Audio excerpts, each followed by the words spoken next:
और जो राजनीति का अध्ययन करते हैं उनके लिए मैं आज एक काम छोड़ देता हूं।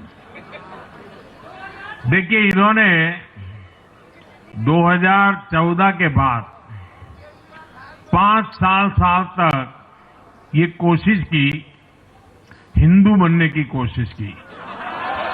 मंदिरों में जाना, मालाएं पहनना, पूजा करना, भांति भांति की कोशिश की। उनको लगा कि ये करेंगे तो बीजेपी की वोट बैंक में हम सेंध मार करके कुछ ले आएंगे, लेकिन उनकी दाल गली नहीं।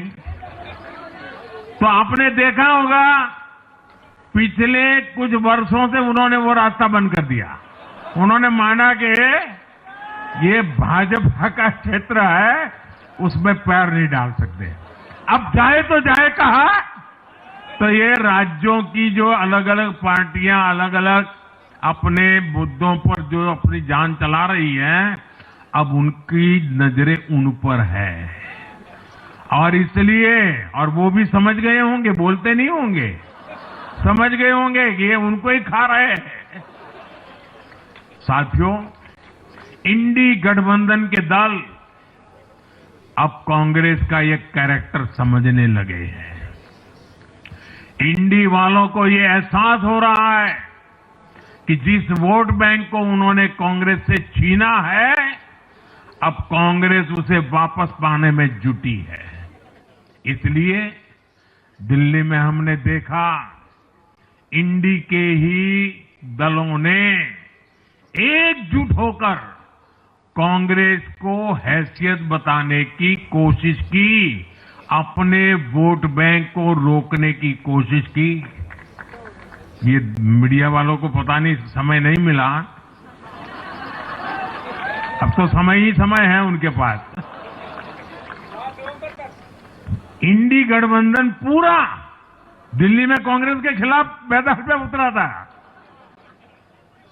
और फिर भी क्या हाल हुआ देखिए, दोनों तरफ। साथियों, वो कांग्रेस को रोकने में तो सफल रहे, लेकिन आपदा को बचाने में कामयाब नहीं हो पाए। साथियों, कांग्रेस का हाथ थामने वाले इसलिए भी बर्बाद हो रहे हैं क्योंकि आज कांग्रेस वो कांग्रेस नहीं है जो आजादी के आंदोलन के समय थी, जो आजादी के बाद कुछ दशकों तक थी। आज वो कांग्रेस नहीं है। आज कांग्रेस देश हित की नहीं, अर्बन नक्सलियों की राजनीति कर रही है।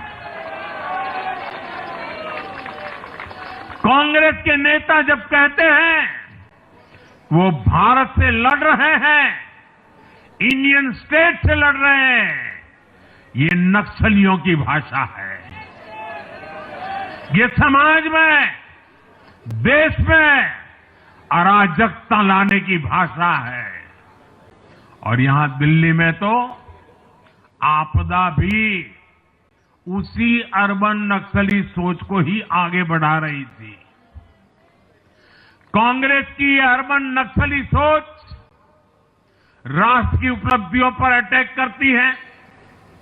ये पूरी दुनिया में अपनी ही सोच का आर्थिक, सामाजिक और राजनीतिक निजाम लाना चाहती है।